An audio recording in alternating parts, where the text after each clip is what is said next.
ঢাকা বিশ্ববিদ্যালয়ে শিবিরের বিশাল জয়, আর সেই বিজয়কে কোনো সহজ বিজয় দেখছে না, সেই বিজয়কে একটা অস্বাভাবিক বিজয় দেখছে।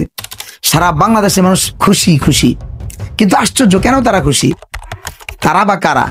বিগত স্বৈরাচারী শাসক যাদেরকে পরিচিত করাই দিছিল যুদ্ধ অপরাধ হিসাবে, যাদেরকে বলা হইতো যারা মুক্তিযুদ্ধের বিরুদ্ধে, যেই দলকে মুক্তিযুদ্ধের বিরুদ্ধ শক্তি বলা হইতো, যে দলের নেতাকে মুক্তিযুদ্ধ অপরাধী বলা হইতো, আজ সেই দলের একদল ছাত্র শিবির যারা আজকে ঢাকা বিশ্ববিদ্যালয়ে এক বিশাল জয় পাইছে।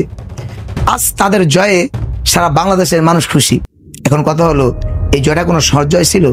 না, সহজ জয় ছিল না, জয়টা খুব কঠিন জয় ছিল। কেমন কঠিন জয় ছিল? এক পাশে প্রগতিশীল ছাত্র সমাজ, আরেক পাশে বাংলাদেশের মুক্তিকামী একদল সৈনিক, আর সেখানে দাঁড়িয়ে আছে সামনে কাইয়ুম, ফরহাদ, এরা দাঁড়িয়ে আছে। তারা ভাবছিল হয়তো তারা জয়লাভ করবে না, অন্যান্য সময়ের মতো ইসলামী নেগেটিভ ভেঙে পড়বে, কিন্তু সবাইকে বিধাঙ্গুল দেখিয়ে তাদের জয় নিশ্চিত করলো। আল্লাহ তাআলা সেই জয় দান করছে। তারা বলছিল যে তারা মেয়েদের থেকে কোনো সাপোর্ট পাবে না, প্রত্যেকটা ক্যাম্পাস, মহিলা ক্যাম্পাস থেকে বা মেয়েদের ক্যাম্পাস থেকে তাদেরকে প্রত্যাখ্যান করবে। কিন্তু আমরা দেখতে পাইছি প্রত্যেকটা মহিলা ক্যাম্পাস থেকে তাদের জন্য, জয়ের জন্য তারা কতটা আগ্রহী ছিল। তারা যখন ভোট দিতে উৎফুল্ল ছিল, ঠিক ভোটের পরে যখন রেজাল্ট প্রকাশ হয়, ফলাফল দেখতে পাই ঢাকা ভার্সিটির যে মহিলা ক্যাম্পাস থেকে কি ধরনের তার উচ্ছ্বাস করছে, তার আনন্দ উদযাপন করছে। আমরা অবাক হয়েছি, আশ্চর্য হয়েছি।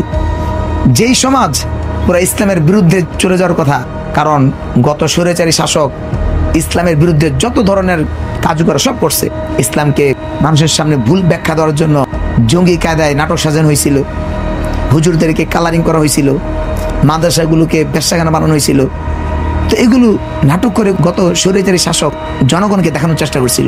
জনগণ দেখছে, কিন্তু জনগণ অন্ধ ছিল না। জনগণ বুঝতো যে এই মাদ্রাসাগুলো এক একটা দুর্গ, এই ভার্সিটিগুলো এক একটা ইসলামিক সৈন্যগড়ের কারখানা। তো জনগণ তাদের উপর আস্থা রাখছিল। আলহামদুলিল্লাহ, আজকে সেই বিজয় আমরা দেখছি।